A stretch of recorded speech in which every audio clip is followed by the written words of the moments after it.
आज के कार्यक्रम का पहला सवाल जुड़ा है प्रधानमंत्री जन धन योजना से।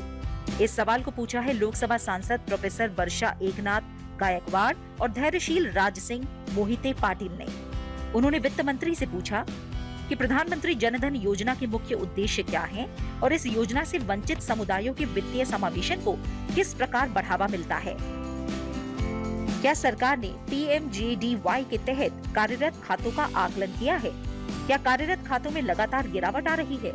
अगर हाँ, तो सरकार द्वारा इस संबंध में क्या सुधारात्मक कदम उठाए गए हैं? महिलाओं के पीएमजेडीवाई खातों का प्रतिशत क्या है और इस योजना से ग्रामीण क्षेत्रों में महिलाओं के वित्तीय समावेशन और सशक्तिकरण में किस प्रकार योगदान मिला है? वंचित समुदायों में पीएमजेडीवाई के बारे में जागरूकता बढ़ाने के लिए सरकार द्वारा चलाए गए अभियान या आउटरीच प्रयास क्या है? और पीएमजेडीवाई को और अधिक सफल बनाने के लिए ग्रामीण क्षेत्रों में सार्वजनिक क्षेत्र के बैंकों की शाखाओं की संख्या बढ़ाने के लिए सरकार द्वारा क्या प्रयास किए गए हैं?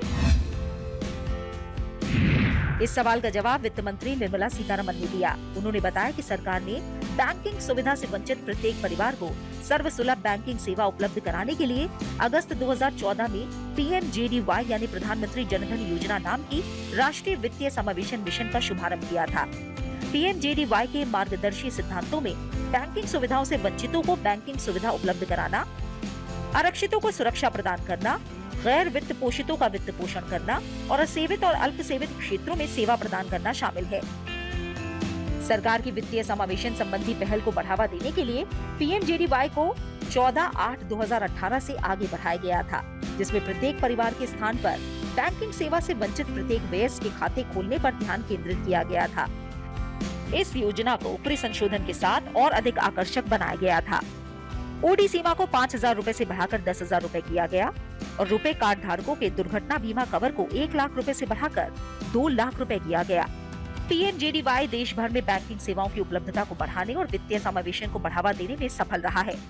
ये इस तथ्य से भी स्पष्ट है कि पीएमजेडीवाई के अंतर्गत दिनांक 30 अक्टूबर 2024 तक कुल 53.92 करोड़ जनधन खाते खोले गए हैं। इसके अतिरिक्त इस योजना के आरंभ से लेकर अब तक महाराष्ट्र राज्य में पीएमजेडीवाई के अंतर्गत कुल 3.60 करोड़ खाते खोले गए।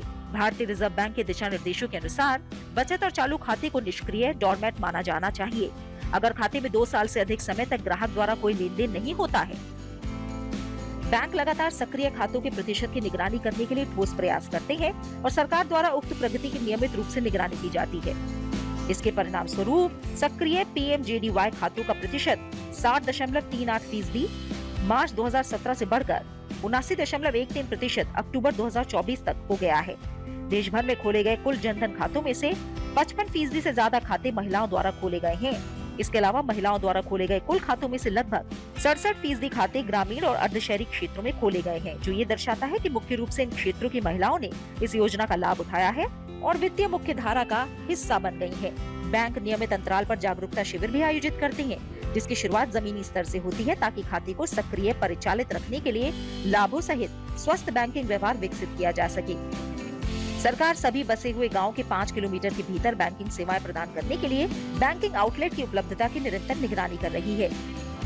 31 अक्टूबर 2024 की स्थिति के अनुसार कुल 6,01,328 मैप किए गए बसे हुए गाँव में से 99.88% गाँव को 1.76 लाख शाखाओं, 12.63 लाख डीसी और 1.65 लाख आईपीपीजी के माध्यम से बैंकिंग आउटलेट से कवर किया गया है। इसके अलावा शाखा प्राधिकार नीति के युक्तिकरण पर आरबीआई के 18 मई 2017 के मौजूदा दिशा निर्देशों के अनुसार घरेलू अनुसूचित वाणिज्यिक बैंकों को प्रत्येक मामले में आरबीआई की पूर्व स्वीकृति के बिना देश में किसी भी स्थान पर बैंकिंग आउटलेट खोलने की अनुमति दी गई है। ये इसके अध्ययनाधीन है कि एक वित्तीय वर्ष के दौरान खोले गए कुल बैंकिंग आउटलेट्स की कम से कम 25% संख्या बैंकिंग रहित ग्रामीण केंद्रों अर्थात ऐसे केंद्र जिनकी आबादी 10,000 से कम हो में स्थापित हो।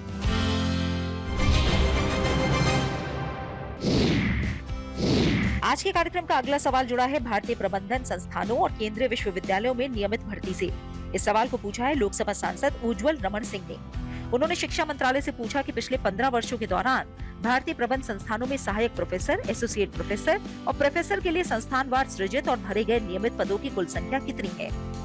1998 से 2021 तक केंद्रीय महाविद्यालयों और विश्वविद्यालयों में सहायक प्रोफेसर, एसोसिएट प्रोफेसर और प्रोफेसर के पद के लिए श्रेणीवार अर्थात अनारक्षित, सामाजिक और आर्थिक पिछड़ा वर्ग, अनुसूचित जाति, अनुसूचित जनजाति के लिए कितनी नियमित भर्तियां की गयी।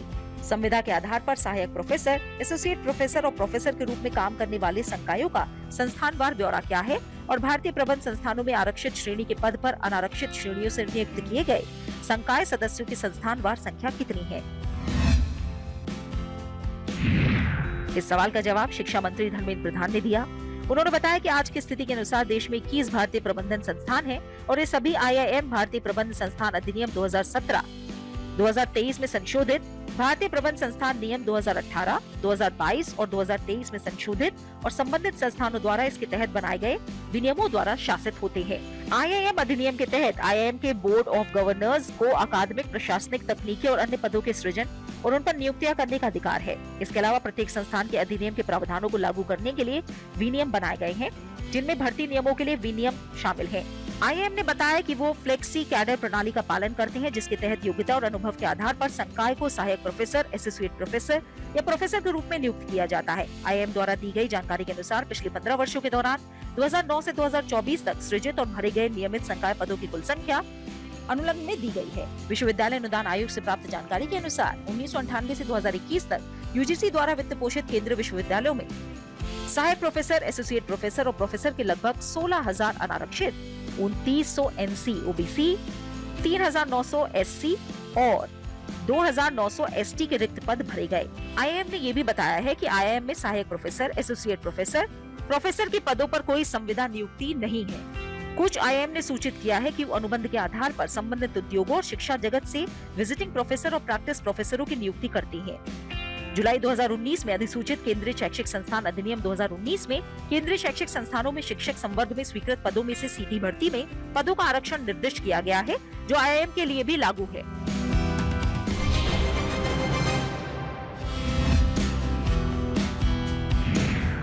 आज के कार्यक्रम का अगला सवाल जुड़ा है जनजातियों की सांस्कृतिक विरासत का संरक्षण और संवर्धन से। इस सवाल को पूछा है लोकसभा सांसद पूनमबेन माडम ने। उन्होंने पर्यटन मंत्रालय से पूछा कि क्या सरकार पर्यटन को बढ़ावा देने के साधन के रूप में ट्राइबल होम स्टे को बढ़ावा देने के लिए कदम उठा रही है।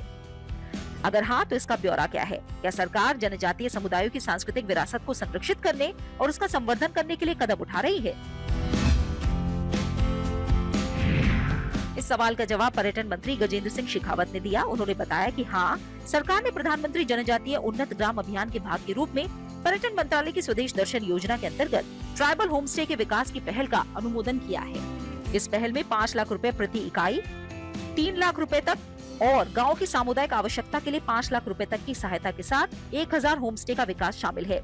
पर्यटन मंत्रालय ने स्वदेश दर्शन की अपनी चल रही योजना के तहत गंतव्यों पर पर्यटन सुविधाओं के विकास के लिए देश में 5,287 करोड़ रुपए की 76 परियोजनाओं को मंजूरी दी है, जिनमें जनजातीय परिपथ थीम के तहत 371 करोड़ रुपए की 4 स्वीकृत परियोजनाएं शामिल हैं।